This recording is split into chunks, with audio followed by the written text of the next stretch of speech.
Okay. And here we are. Welcome, everybody, to this week's episode of Fearless Flight Live. We're back in force. We have Dieter on the bass drums. No, I keep getting that. I want to always do that. I was never a musician, but we have Dieter Staudinger, who helps me immensely and immeasurably. And he runs our tech stuff, and he's back with his newest best friend, his new laptop computer. And we're all excited about that because when Dieter's happy, everybody's happy. So, anyway. And then we have Eric Larson, another resident captain who usually helps me lie, and then he swears to it, and vice versa. And then Diane Hansen, our resident flight attendant. So welcome, everybody. And I am Capt Ron. This is Fearless Flight Live, and this is where you can go every week if you choose to work on your fear flying, if you have a fear flying, or if you know somebody, you can watch for them or direct them over here. And lastly, if you just like to talk about aviation and particularly the airline industry and what's going on out there, we're always excited to have you with us. The first thing we'd like to mention, if I can show it together here, I have to make sure my slides jumped around. I hope you like to mention the birds of a feather. Yeah, I was trying to put the slide up there. Dieter will put it in the notes there. The first thing we do like to mention is we're up over 13, on our way to 1,400 active members in the Birds of a Feather, which is our private Facebook group. You can get in simply by indicating your preference for that, and you'll get a little bit of information from us. And when you get to the group, we encourage everybody to say hi, introduce yourself, and leave a comment. Either the birds. Go ahead. Sorry, I have a great suggestion that is not my original suggestion. However, when you first get into the Birds of a Feather Facebook group, and we call them triggers here at Fearless Flight. So your trigger might be turbulence, your trigger might be anticipatory anxiety, your trigger might be takeoff, or any of these things. Apparently Facebook has become much better in its search function. So if there are certain topics that are near and dear to you, put them in the search bar, and posts and images and will come up based on what you are looking for. So that is definitely an insider tip right away. If you're, let's say, worried about turbulence or something like that, then that would be a great way to search any kind of posts to do with turbulence. All right, go ahead, Ron. Yeah, and do you see? It says we're seeing your slide notes. We're not actually seeing the. And it's saying that we're in a practice session too. I was just wondering when you went. Yeah, that's okay, but we are looking at. Yeah, which is interesting because I'm saying that I'm sharing. You are sharing, but instead of the presentation, we see the PowerPoint slide notes of the presentation. There you go. Okay. There we go. Yeah. And of course, it defaults back to the other one there. So anyway, so there's our Birds of a Feather group. Tonight, we have, we want to mention the Birds of a Feather Facebook group. We have a monthly live webinar, a coaching webinar coming up. We'll give you the highlights of that. We had a very successful one last week with our special guest, Glenn Carlson, who talked about his experiences on Flight 1549, the so-called Miracle on the Hudson, and had some really interesting insights as to how what he learned could have relevance to those of you out there whose worst fear, by the way, is probably having something like that go on. And we said that, if anyone had a reason to be afraid to fly, it would be Glenn, having been on that airplane. And it's just an awesome wonder to watch how he's dealt with that and dealt with the issues that have come up in the meantime. We have a special guest tonight, Deborah Lewis, who's been with us. This is coming up on 4 years since I first met Deborah. And then we have a couple of little bit tidbits from the industry, some news things, and some questions that we'll answer towards the end. So With that, I'd like to we'll highlight the coaching next coaching session coming up on. Oops, I forgot to change the date. It's going to be May 18th, I believe. I think I can change that on the fly. Let's see if I apologize for that. May. Yeah, it is correct. It is Thursday, May 18th at 6:30 Pacific time. Okay, good. So we got that up there, and we're gonna get down to do some nuts and bolts. We're gonna give you all, or anybody attending there, we're gonna give you some insights and some examples and about how you can create your own flight plan. And specifically, we're gonna make our own form of our pilot's flight log that you can use. And we've had several of our students successfully use that to help them, particularly on longer flights where their anticipatory anxiety says, what are you going to do once you get past the 15th hour? Or no, usually it's a lot earlier than that. So we're going to have some actual plans there, and we'll enjoin you for some ideas and some insights as well. What can we do to keep our attention back under our control rather than giving it up to our mind and playing havoc with our comfort and peace and serenity. So okay, so tune in for that. And right now I want to invite our guest. Her name is Deborah Lewis, and Deborah came to us in July or actually June 30th was the actual date in 2019, Deborah. And yes.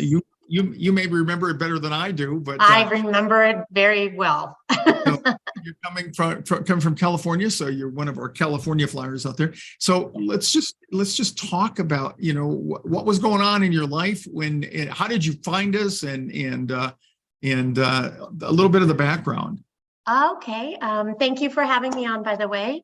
You're welcome. I was actually raised an airline brat. My mom was a reservation agent for United Airlines for 45 years.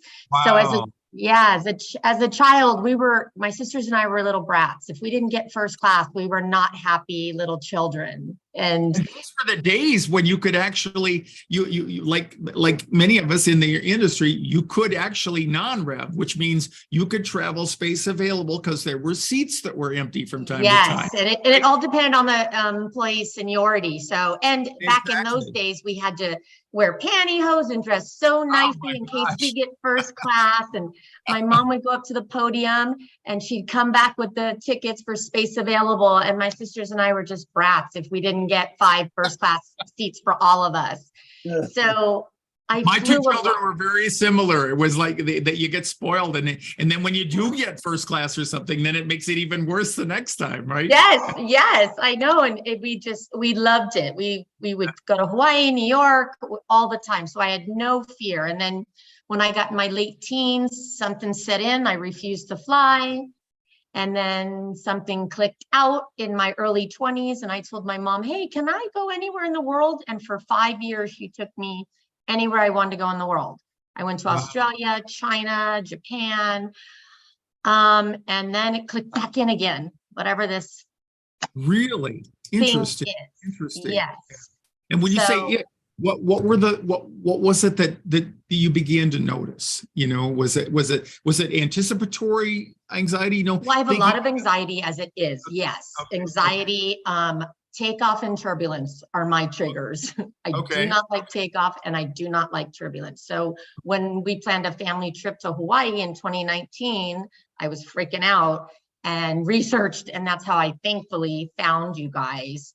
And did the kits and got the harmonizer and started learning tricks of the trade to retrain my mind. Not that I'm really there yet. So when you say, takeoff and stuff, what is it about takeoff? Is there can you give us any specifics? What thoughts? It sounds so crazy, but it's not necessarily the speed. It's just, I'm afraid it's not going to stay up and go up. It's going to drop.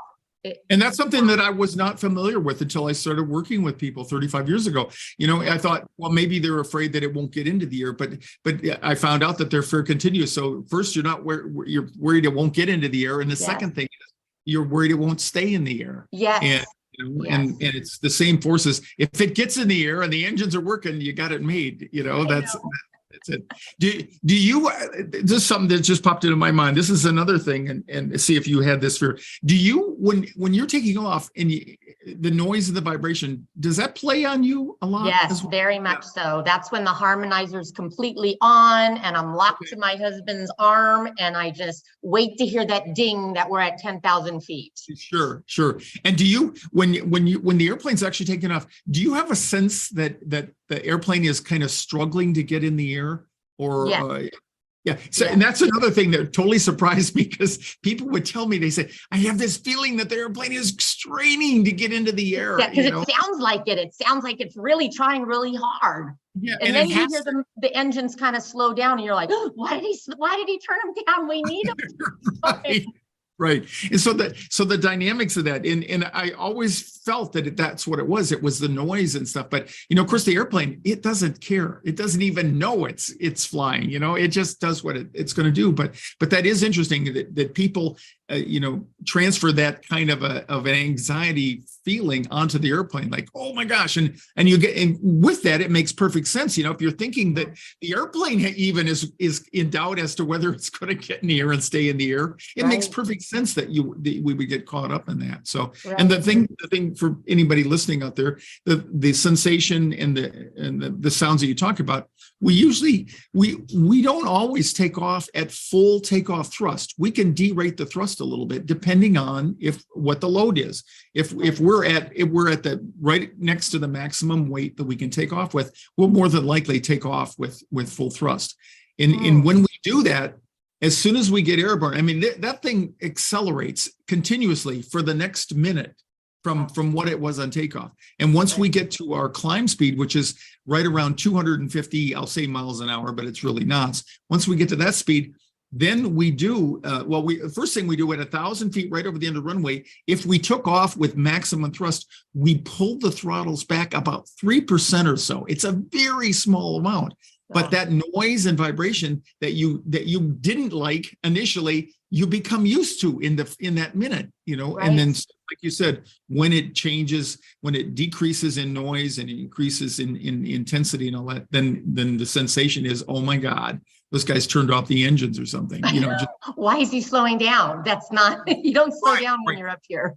Right. And that's another good sensation is when we quit, when we bring the throttles back a little bit, we actually are still accelerating, but we're accelerating a little bit less. So it does feel like we're slowing down, but we're actually still increasing in speed. But you notice the slowing of the deceleration. Yeah, exactly. Yes. So, yeah. And then you say turbulence is the other thing, Yeah, that's and my trigger. But thankfully, like I really try to use your strategies, and I learned through the kit all, the ding, what the bell is and all that. And I think that's helped me a lot. The more I understand what's going on, and my big things are, I use my water bottle all the time. Somebody gave me that tip on the Facebook thing. I put a bottle of water right on the tray in front of me, and it hardly moves, even though the plane's being knocked around. I'm like, well, if the water's not coming out of the cup, we're okay. And then I do look at the stewardesses a lot, look at their faces. If, I just look for those clues, but the water bottle, and then remembering it's like a cork on like water through your program. Exactly. That's just what I visualize. And if I get even more stressed out, I'll put it back in the harmonizer because it jumbles up my thoughts. And that's what a lot of people do. And I tell them, if you have nothing else to listen to or whatever, the harmonizer is a great tool because it does. It has some, crazy talking over each other and stuff like that. But it does have kind of a chronology to it from takeoff to landing. And it also has some affirmations and some things that are aviation related. And it is, it's just a reminder that the airplane is like a cork in the water, and the airplane doesn't care what's going on outside. It's just going to bob and weave and it's just so happens that you're inside of it. So, Right, and the thing right. you mentioned with the water bottle, that's a technique where you put that on there, and if you want to complete it, you can put your same water bottle in your cup holder in your car and watch the Yes. difference driving down the street versus being in an airplane, and you'll see how much simpler or All smoother. over the place in my car. And there's another one I was just reacquainted with the other day that I'm gonna next time I'm flying, I'm gonna take some notes on this. And there's a couple of apps out there, fear flying apps, and one of them has a G meter. So, G forces are, when you lift off the airplane, anytime you're moving away from the earth, you can feel heavier, right? Because the earth is trying to hold on to you and the airplane is trying to get away from it. Like an elevator. If you say, you get in an elevator, when it starts to go up to the upper floors, you'll feel heavier for an instant, and then it'll even out. And then as you come to the rest at the floor of your intention, now you'll feel lighter for a minute. Well, that's what happens in turbulence. You feel heavier when you're on the going down. When you hit a down, when you hit the lowest part of the downdraft and return to an updraft, and then when you get to the updraft and you return to a downdraft, you'll feel lighter up there. And you can see on the G meter, it's barely perceptible, and in comparison to when I was flying high performance airplanes in the military, we would pull 6 and 7 Gs. Your hand would, weigh like 35 pounds, and you'd have to keep it clenched on the stick so that it wouldn't drop and hit the floor on you. So those are good observations. And so you flew to Maui, and what's it like for you? You flew to Maui, you made it to Maui, and home. Yeah. You said you talked about how you were freaking out and all that, and then you made it to Maui, and then the next thing I knew, I got a text from you heading back to the airport. And I know. I'm like, here we go again, but. It was fine, but I had to keep putting in those strategies that I'm learning. Like, you're right, it's retraining my brain. I always have to meet the pilots. I've done that since actually I was a kid, and I explained to them, and they put me at ease. In fact, my last trip to Nashville, they were so sweet. He's like, well, when we land, let us know how we did. Everything's going to be fine. So that was good. And then I sit down, I put my water bottle up and get my harmonizer all ready. So I have like my little routine, but even the Facebook page helps me when people are watching me.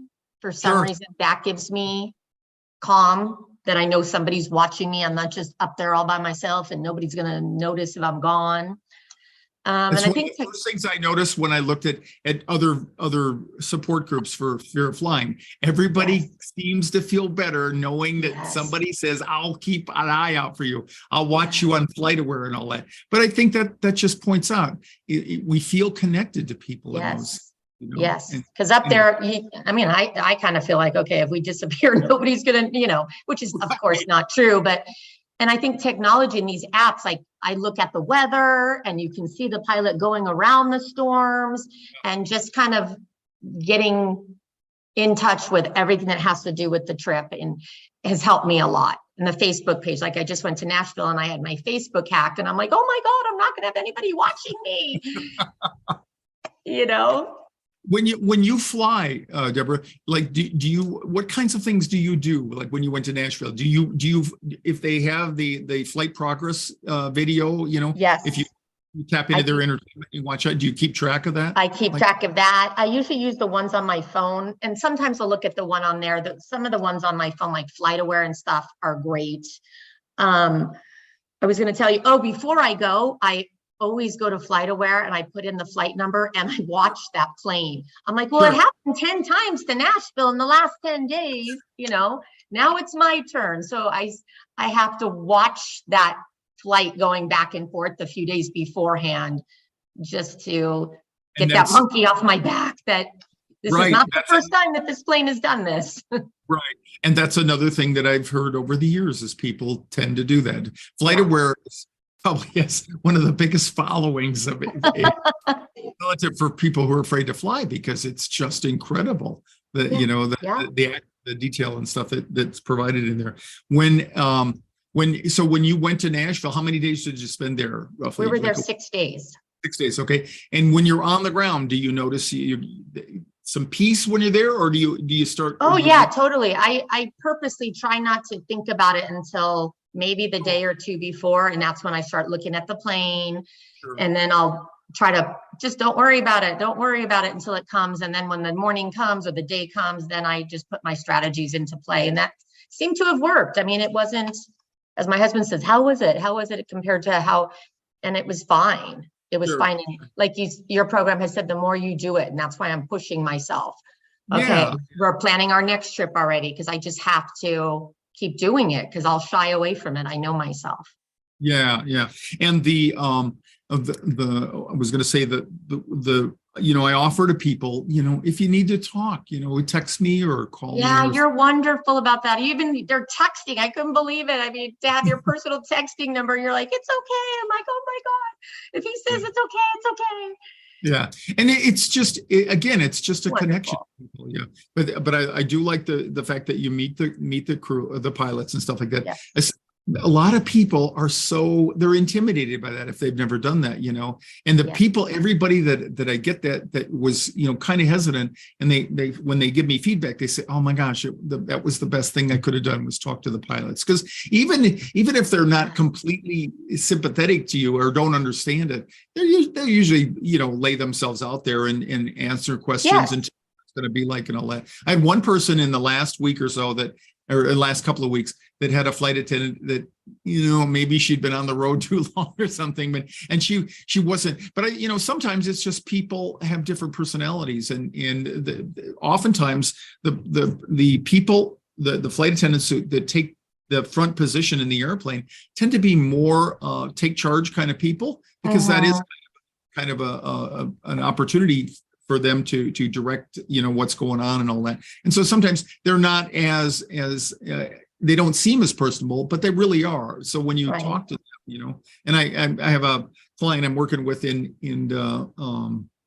Sydney, Australia right now. Every 2 years, he's got to make a pilgrimage because he married a woman from West Germany. I said, geez, what were you thinking? And they didn't make it during the pandemic because for obvious reasons and all that. And he's getting ready to do that. And that's one of the things I said to him is when, if you meet somebody and they're not completely, they don't seem as friendly and stuff like that, then you just come up with some different strategies in terms of what you say to them and all that. Yes. Yes. I mean, all of them, like I said, I've been meeting the pilots even when I wasn't afraid when I was a kid, but Yeah. all of them have been great. I remember a female pilot, I told her I was worried. This was coming back from Hawaii like 10, 15 years ago. And she goes, oh, we're going to be rocking and rolling. I'm like, you don't say that to somebody like me. Don't tell me that.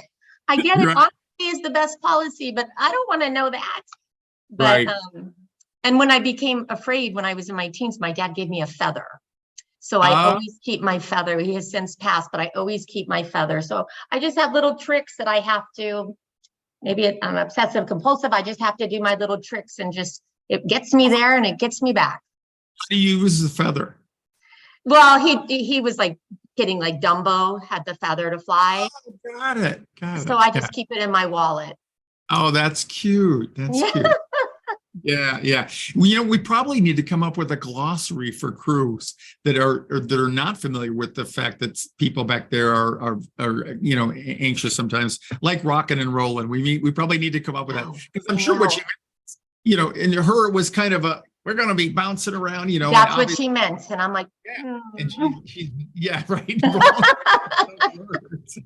Yeah. And I tell people, when they go, the pilots themselves, they say, we're going to have some turbulence here, and Yes. to them, you kind of have to look at the matter of factness, which they deliver the information, rather than interpreting it the way you want to interpret it as, oh Right. my God, now right. I got.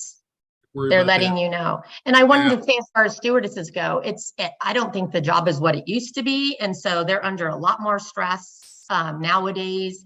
And so if they're not personable or as personable as I'd like them to be, I really try to remember that it's not a great job or fun job anymore. I don't think you have a lot of unruly passengers and just craziness sometimes going on with how people behave. Yeah. So I would keep that in mind too, that their job is a lot harder than we think. It can be, but not always. And most of us are having a lot of fun. Good. One thing I do want to interject here, I know because before we move on, because I know Eric wants to talk about the engine failures. There's been a lot of interesting things happening in the aviation news within the last week. Right. But one thing that passengers don't always understand is it depends on at what point questions are being asked. At the beginning, when you're all boarding, we have gotten on the plane beforehand, obviously. We may have a lot of time to prepare the cabin. We may have 2 minutes. And so we have an enormous amount of checklists ourselves. The pilots have this incredible list of things that they have to go through. And ours is not nearly as incredibly long, but we still have a lot of safety checks and pre-flight things. So when people board and say, oh God, can I have a glass of water? Can I have this? Can I have that? I'm sorry, I have to check to make sure that my emergency flashlight's working, that the PA system is working, that 100 different things are working as everybody's boarding. So a lot of times I honestly, I'm saying, hi, welcome aboard, and I'm squatting down to make sure that the brakes are set on the trolleys. So there are some little things going on that we all have to do. And on occasion, we're dealing with a problem with regard, people are mixed up in their seats. And I mean, there's about almost an infinite number of things that are going on. So that's another layer that a lot of times the passengers don't understand about at what point you're asking questions. When all of that sort of thing has come down a little bit, then that's a better time to ask us when we're not running around like chickens with our heads cut off. And anyway, so I just want to throw that in before we get to Eric. So. And I couldn't remember whether we talked about it on the show last week or during the coaching webinar on Thursday, but I read a thing from a psychologist that says, when you look at the airline industry in general, there's a lot more negative dialogue when you get on the airplane. Don't put this in the overhead bin, put that underneath the seat. Don't leave it in the aisle between the seats. Don't put your armrest or your seat back until we get airborne and all that. And so there's just more now than there was when you were flying as a non-rev when you were younger and all that, for sure. Yeah. And certainly a lot more than when I started in the airline industry of things of don'ts rather than do's. And I think that's part of what's weighing on people. Then when you throw the pandemic in there and having the mask and all that, it's all, it's all a formula for creating angst for people. And there's a little practical thing too, that with the don'ts, I mean, 99% of all, virtually all those kinds of don'ts are safety related things that we are required by the FAA that we have to let the passengers know about, and they have to perform the kinds of things. We can't even close the main cabin door until certain things are done. The other thing in that is that everybody's bringing so much stuff on the plane. Yeah. But they're shoving stuff under the seat and in the overhead bins, but the stuff under the seat, that's a tripping hazard. If all of a sudden there's an emergency and you've got to get out of that seat, and people say, trust me, you will not have the presence of mind to say, oh my God, let me just put my backpack underneath the seat a little bit more so I don't trip on the arm straps. So there's a whole big ball of wax here that's changed since the first time I flew when I was in college in 1966. So do you think they're bringing more on the planes because they started charging for bags and now people are trying to get away from that and stuffing stuff in bags to try to bring it on? To a degree. And I have come to the point where, and I apologize, Eric, I'm taking some of your time, but I hate backpacks. I absolutely hate them. They have straps and arm straps that are tripping hazards. People get on board the plane with a backpack and a bag. And they turn around to put the thing in the overhead bin. They're hitting people with their backpack. And so that's maybe part of the reason why the flight attendants are going around going, oh my God, I just want to kill someone, because it's not turbulence. It's the passengers assaulting the other passengers with their luggage. Anyway, so sorry, Eric. The whole thing with carry-on, it really started back in 1978 when I started. There were no overhead bins. You had racks up there, and you could put was coats in there. Yeah. And then as soon as the airlines, the manufacturers start putting bins up there, then they started allowing carry-on, and that's when it all started. And it did have when the airlines started charging for bags. There's probably a little bit of that, but we are just we have more stuff as Americans, as people, Right. and it's only, I don't know when it officially changed, but when I flew last summer, I guess was the first time, now that I have when I go overseas, I have it's a man purse. It's just a strap with pockets in it because it's really handy to put your passport and things in there. Yes. And now all of the airlines are obligated to count that as an extra bag. So, so you have to take that off and put it in your suitcase if you got a suitcase and a backpack as well. So that's another. But anyway, so I want to thank you for sure for coming on, and we're going to talk just a couple more minutes like this. If you want, you're welcome to stay with us and add things with that. Overall, where are you today compared to where you were like in 2019? A lot better. And I'm tired of being afraid. I'm tired of not going places that I really want to go to. I want to get back to Europe. I want to get back to the other places I went to when I was younger. So I'm just not tolerant of it as much as I maybe was then. So I'm much better. And this group has helped me immensely. So having flown a lot, I mean, you represent probably 50% of the people that I've seen in 35 years, or the 35 years, and that is people who flew and didn't have a problem, and then all of a sudden it was. And I didn't remember that, but it came up, went back, and then it came up again. I know, and I wish I could just have it removed. Yeah, it's got to be frustrating because it's so frustrating. Yeah, and it just shows you how delicately balanced our mental acuities and capabilities are. Yes. And then and you, since you've been so many places in the world, you know what you're missing. So I know I do. I know what I'm missing. I know what I'm missing. Yeah. So anyway, so thanks so much, Deborah, for sharing. Any words of wisdom for anybody out there? Everybody will say that, oh, she's not as bad as I was, and that's a typical one. I was pretty bad. I mean, I refused to fly for many, many years with my husband. He'd had to go on trips by himself. Honestly, just everybody has their own point where they say I've had enough. Sure. So as soon as you get there, just reach out, get the harmonizer, do those little tricks, find out what tricks make it better for you. Get on that Facebook support group. That was great when people watch you. Do your research. Yeah. Watch every day how many planes take off and land every day. Just in the United States alone, your plane isn't that special. Yeah. So tackle your fears, educate yourself to the best that you can, and keep doing it. And keep doing it. Keep watching those planes every day. Hundreds go up and down. It's just like clockwork. So yours isn't going to be the one, that's the way I look at it.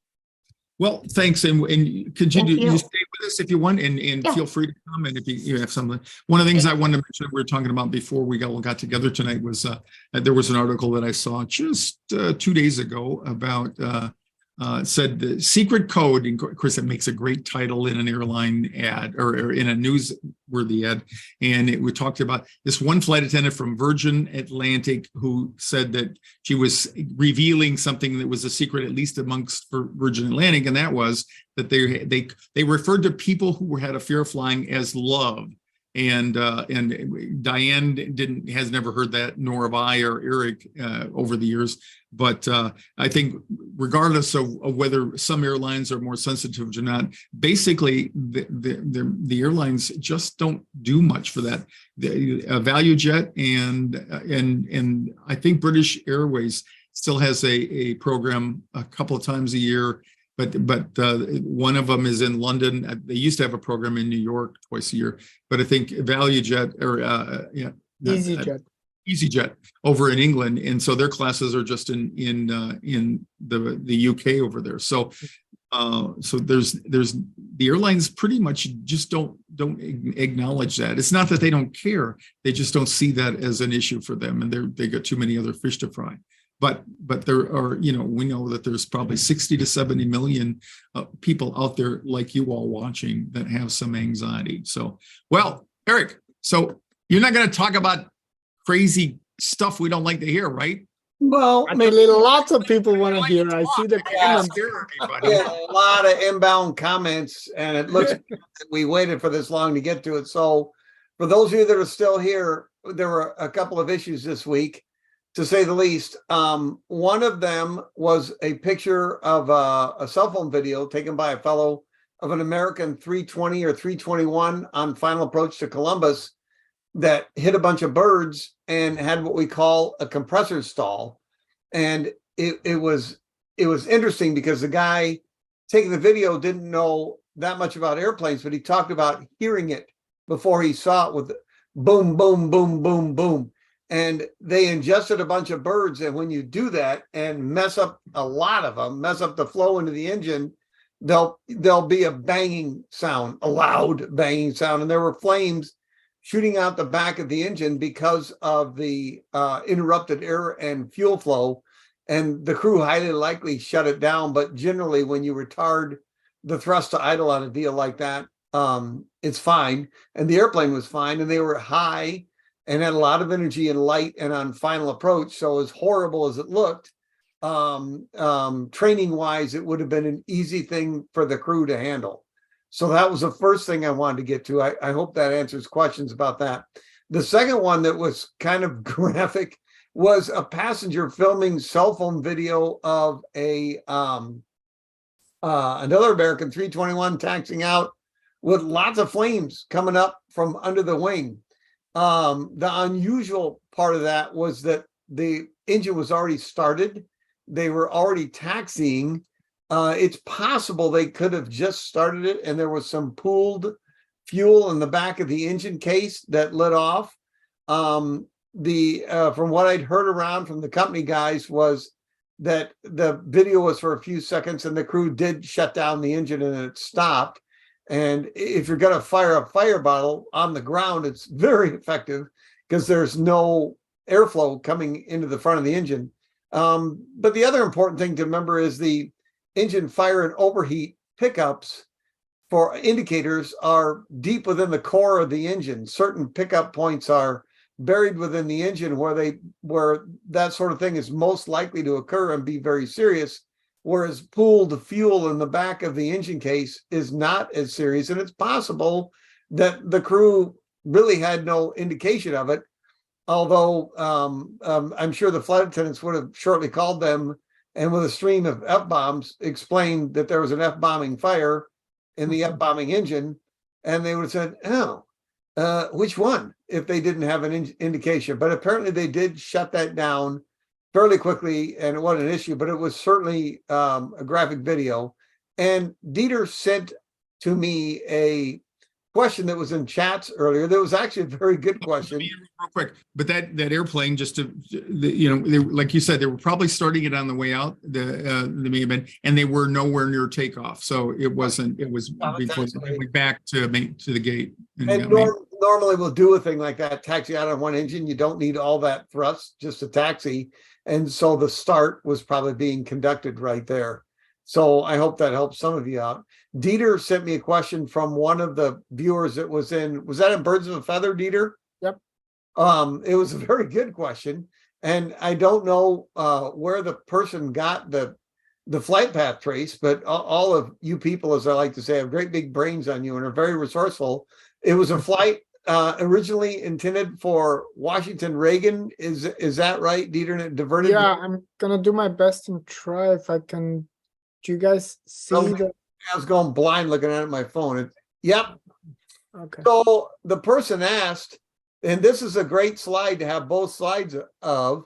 So the person asked, hey, we were flying along here and there was this huge drop in speed towards the end of the flight. And what in the world would make the airplane drop speed like that? And I'm going, oh, that sounds serious. And right where Dieter has his little hand up, it's showing a tremendous drop in ground speed of the airplane en route. And I go, wow, that's a big deal. But if you go over to slide 2, slide up a little bit, Dieter, so we can see the purple line. There we go. So this is a normal thing going into Washington because lots of people like to go there.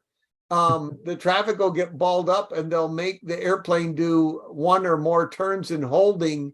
And you look right there, is that knot in the purple line? The airplane did a turn in holding before air traffic control released them to continue to fly in. And when you're flying around in circles, there's no point in doing it fast. As a matter of fact, you want to do it as slowly as possible. So they slowed down, did the turn and hold, and then air traffic control released them to go on in. But when you look at the profile with a drop in ground speed, it drops way, way off. And that's right where that turn and holding was. So I hope and the difference between when you all are there, when you're in an automobile, all you have is ground speed. That's the speed you're moving over the ground because you're connected to the ground. But when you're in an airplane, you have four speeds really. But the one the two different ones are, you have how fast you're going over the ground and how fast the airplane is going through the air. So, to give you an explanation of that, if you're taking off and the winds are blowing at you 100 miles an hour and your liftoff speed is 100 miles an hour, you could, in theory, get airborne and hover over the airport without moving. All right. But you're still going through an air mass at 100 miles an hour. So we pay attention to both of those. And what we're concerned mostly as pilots are, we're concerned about the airspeed because that's the one that lets the airplane know that it's got enough lift that it's being produced. Let me digress real quick here. Deborah, when you were flying all the years that you did flew, and you obviously had an incentive and an advantage being an employee or a child of an employee. Do you ever remember anything serious, significant about flying? Nothing. Yeah, I just remember being a little brat. If we didn't get the seat we wanted. No, we loved it. We loved flying. I don't remember anything that would have, switched my mind or anything. We loved it. Yeah, so I just wanted to do that or say that because, of course, Eric and I have flown for a long time. Diane's flown as a passenger for a long time and now in the industry. And things just don't happen like, that you see. So one of the reasons that they make interesting stories is because they are so unique when things happen to an airplane. And so they're like a magnet for eyes and attention, particularly if you have any issues with flying. So anyway. Okay. Any other loose ends? And there's one thing, Ron, I want to speak to because Daniel brought that up, and I think actually, Deborah, you brought that up a little bit in your share as well, and that is he calls it peripheral anxiety, and so what that is, if I can remember it correctly, the way Daniel describes it is that most likely somebody who is, anxious about flying, afraid to fly, has also other areas in their lives where they are anxious, could be, or stressed, right? And so all of that contributes to then when you have this flight coming up, all these different stressors are already elevating your anxiety. Not necessarily because you're so afraid, of the flying per se, but already you are at a much heightened level of anxiety, a much heightened state of arousal, we would call that. It's just not the kind of arousal we generally like going for. So, but that's the part of the problem is that, when we do go somewhere, when we do travel, for an anxious person, or at least somebody who is under a heightened arousal, going into a new place could already be stressful. Not having the bed that you sleep in every night. Not having some of the amenities that we're so used to that bring us that kind of comfort. Would you agree? Is that similar in your experience too, Deborah? Yeah, I would agree. And that's why a lot of times beforehand, I really try to retrain my brain because I will spend days and weeks thinking about it before the flight, and it just ruins everything. It ruins my days before. So I really try to retrain and like, I'm not going to think about it now. I'm not going to think about it now. And I just like, I do, the only thing I do, like I said, is I watch that flight, whatever flight number it is, I put it in flight aware and I watch it for a few days just to prove to my brain that this happens every day. I'm just going to be another one on Thursday's flight. But because I have all those other stressors and I do have anxiety, yeah, I don't want to like feed into it because it'll just make it awful. You know, I used to worry about it weeks beforehand and it was just awful. Now it gets to the morning and I may text Capt Ron like, okay, it's starting to set in now. And that's when I got to start putting my strategies into play that morning.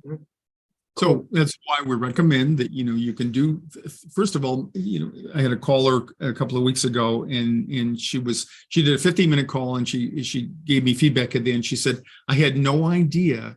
You know, I was wondering, what are we going to talk about for 15 minutes? You know, I'm afraid. And, you know, I know when you and I talk, Deborah, or, you know, so we don't have any trouble filling the time, do we? I mean, there's just all things. And Dieter alluded to, you know, noting your triggers and stuff. And so when people say, I don't like turbulence, okay, well, so my protocol is to say, what is it you don't like about turbulence? Because there's so many things that can trigger different people. So that's why knowing the triggers is the first place that we attack people's fear and drill down on that. And then, but you that's why I said, you know, how is it for you now? You have a little ritual you go through, and because the chances of you getting rid of the anxiety completely is really, really low. So, but I blame my family. Yeah, there you go. My DNA. Yeah, sure. And that's very true for some people. Some people are just more susceptible to it. But the big thing is if you're going to go fly, on a scale of 1 to 10, you don't want to be at a 10 when you get on the airplane, because now you got nowhere to go, no wiggle room. So if you can get yourself even down to a 7 or a 6 or anything like that, now you've got some resilience in there where you can do that. So again, kudos to you. Thanks to Diane. Thanks to Eric. Thanks to Dieter. And a big thanks to you, Deborah, for joining us tonight. Appreciate it. And I enjoy the heck out of talking with you. Whenever I see your email or your text pop up, it's kind of a giddy point for me, and I really enjoy it. So thanks. Well, thank you. You've been very helpful, and thank you, everyone. Been so helpful to me. You'll hear from me again soon because I'm going to South Carolina in July. Right on. Stay connected. So, okay, everybody, we'll see you again next week for another episode of Fearless Flight Live. Thanks, and have a great week. Bye-bye.